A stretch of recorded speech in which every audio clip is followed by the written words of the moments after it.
Cathay Pacific reports a nearly $5 billion first-half loss. All tropical cyclone signals cancelled after Mulan moved away from the area earlier today. And large explosions rock a Russian airbase in Crimea.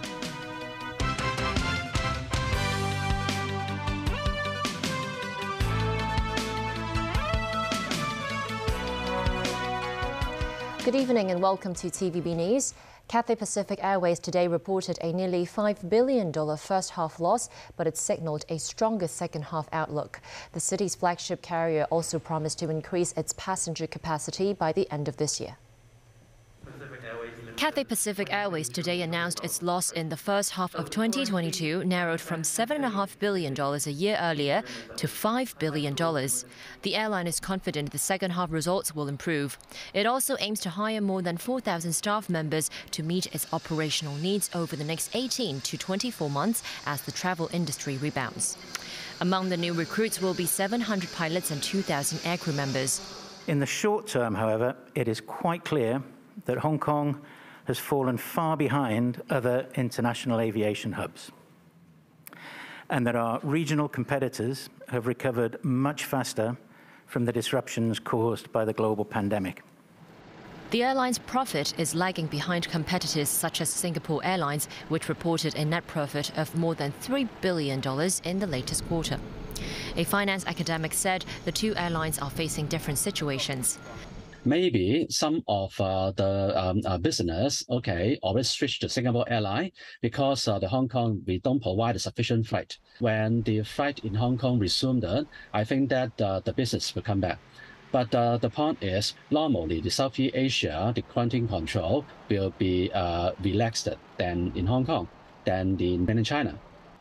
Cathay aims to operate at 65% of its pre-COVID cargo capacity and 25% of its pre-COVID passenger capacity by December. But high ticket prices remain a matter of concern.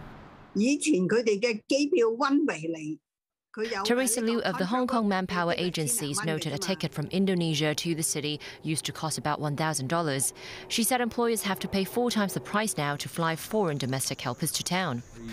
Tourism sector lawmaker Yu Pak Leung, meanwhile, thinks with the city's relaxation of the quarantine period, Cathay should at least have 1 flight going between Hong Kong and the mainland per day. All tropical cyclone warning signals were cancelled by the observatory at 6:20 p.m, while Tropical Storm Mulan has now made landfall in the southern Guangdong city of Zhanjiang. Timothy Lee has more. Hong Kong faced the wrath of Tropical Storm Mulan as it swerved past the Guangdong coast yesterday, but the weather was not too bad this morning. As sunshine pierced through the city sky this morning, joggers returned to their usual exercises at Central Promenade with a rainbow as their backdrop. Across the harbor, the Hung Hom Ferry Pier was met with strong gusts of wind and showers, but that didn't stop people from coming. This man said he isn't afraid of the tides and that he's used to them.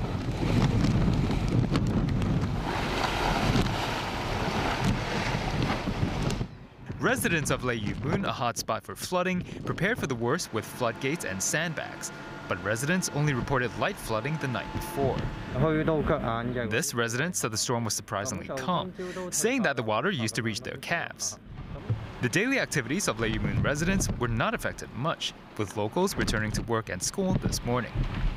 The observatory said Tropical Storm Mulan's outer rain band may produce the occasional strong winds in coastal regions and on high ground. Earlier this morning, several reports of toppled trees were made across the city.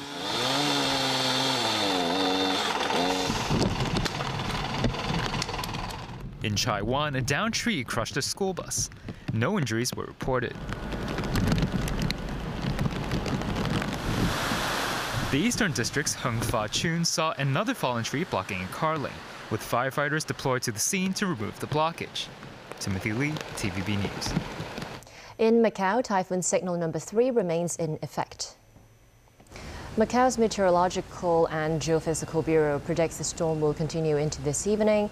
The enclave is expected to experience strong winds, heavy showers and thunderstorms as the effects of Tropical Storm Mulan have yet to wane. The local government is advising the public to pay close attention to further weather updates and take precautions against the strong gusts of wind. Hong Kong logged 4,593 new COVID infections, including 249 imported cases. 4 more COVID-related deaths were reported.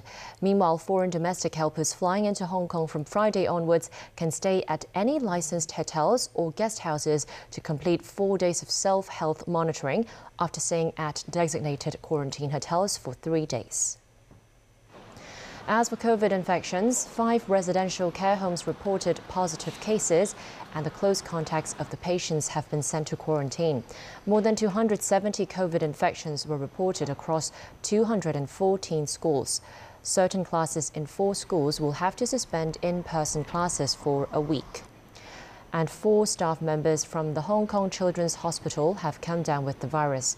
Meanwhile, the hospital authority says it is still discussing whether staff members would need to undergo daily PCR tests if they have the Amber Health Code. I'm assuming that for those who have the Amber Code, they have to follow the government's suggestion. Our staff, they have a very high vigilance.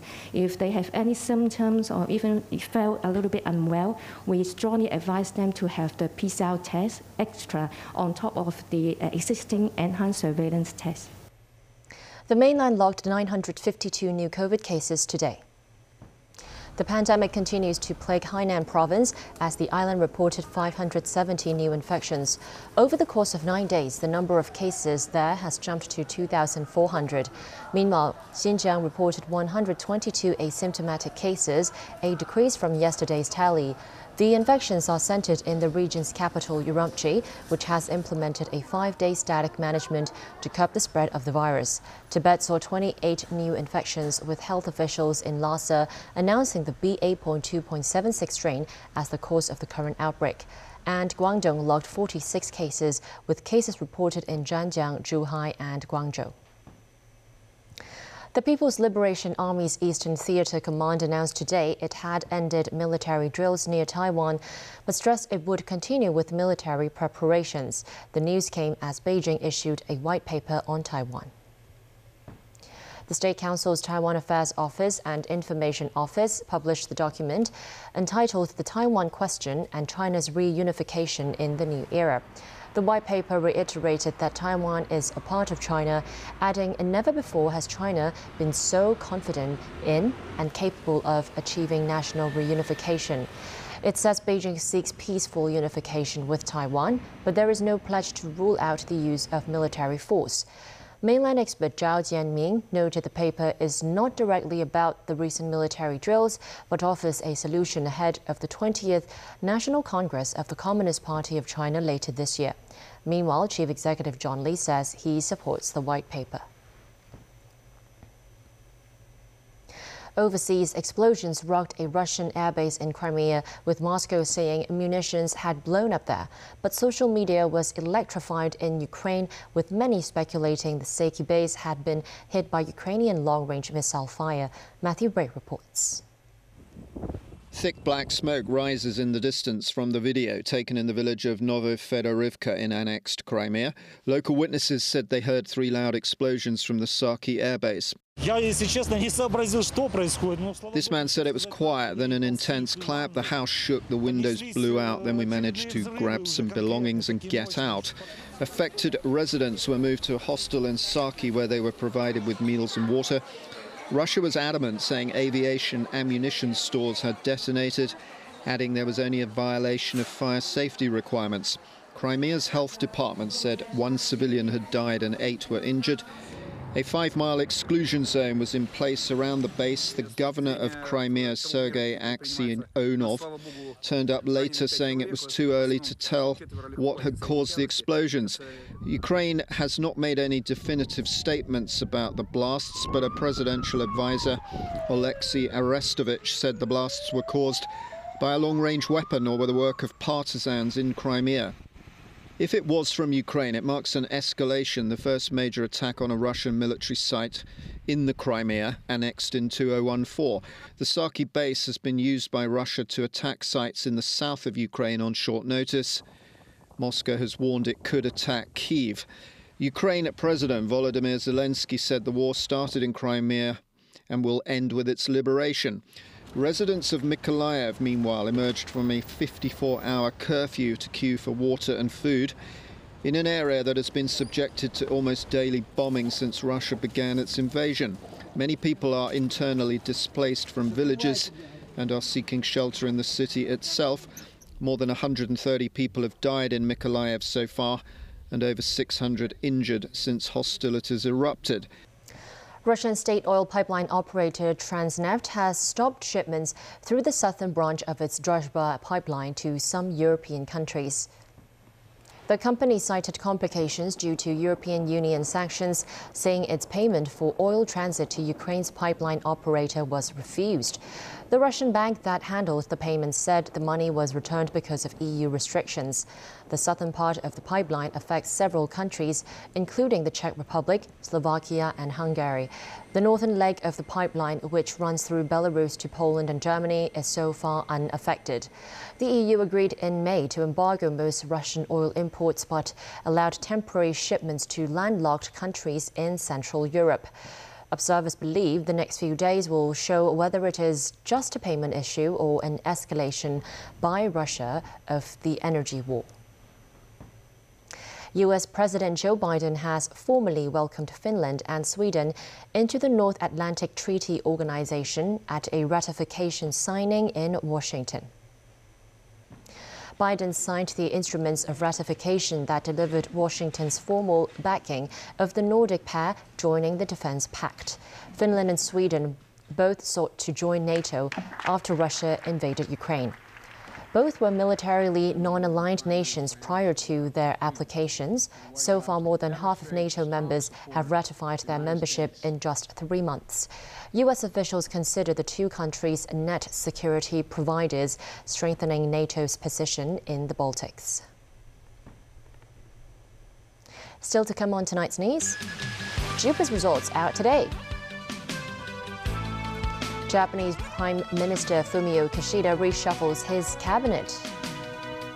And in the U.S., Joe Biden signs a bill to boost semiconductor production in America.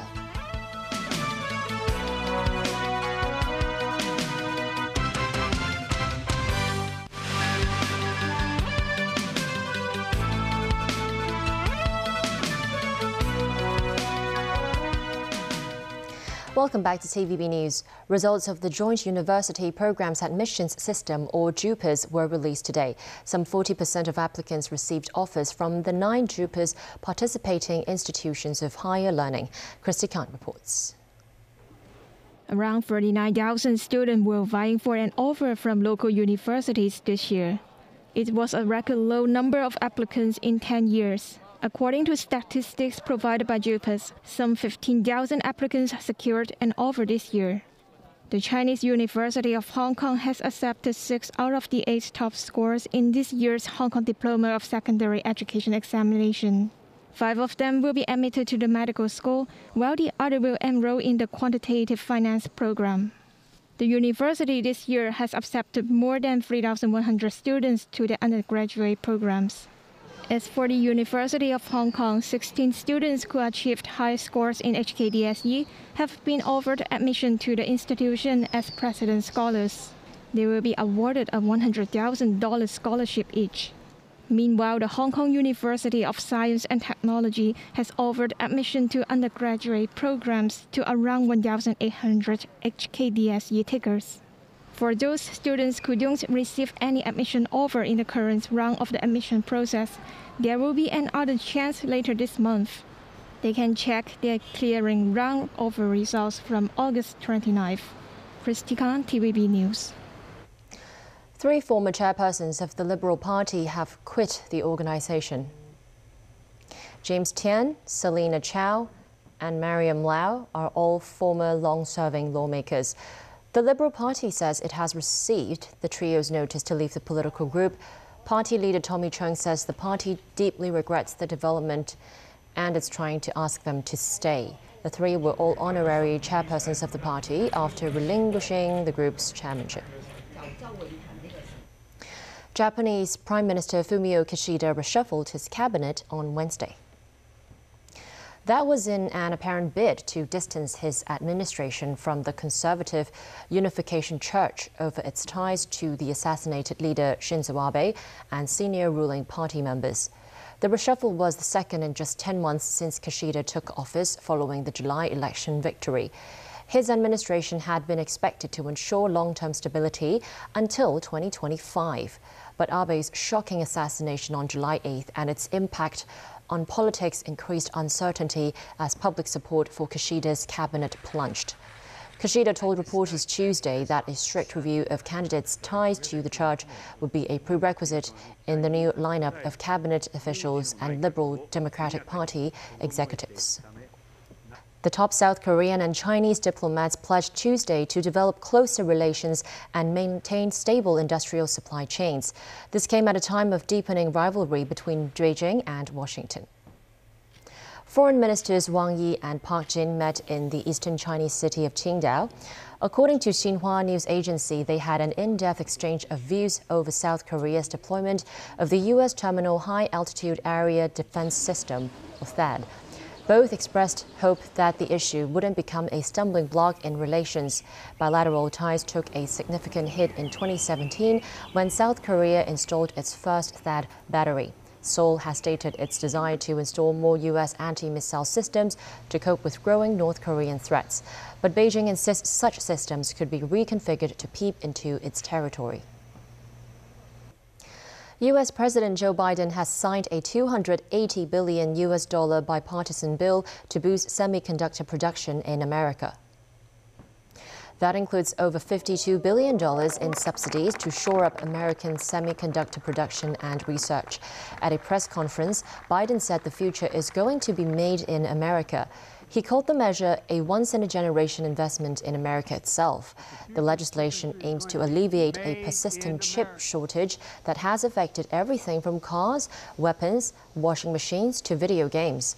The legislation also authorizes $200 billion over 10 years to boost scientific research to better compete with China. Congress would still need to pass separate appropriations legislation to fund those investments.